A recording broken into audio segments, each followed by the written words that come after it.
Yuk kita lanjut nyari. Wah, lihat teman-teman, sebelah sini kita dapat satu buah kendaraan lagi.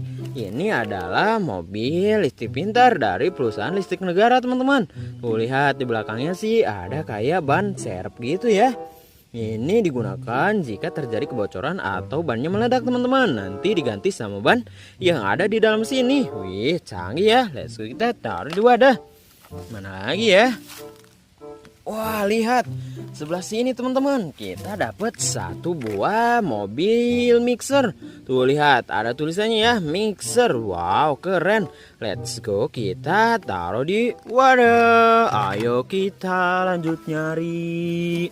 Widih, mantap. Sebelah sini teman-teman, kita dapat satu buah action figure dari superhero Iron Man nih teman-teman. Ini adalah Black Iron Man ya. Wow, keren.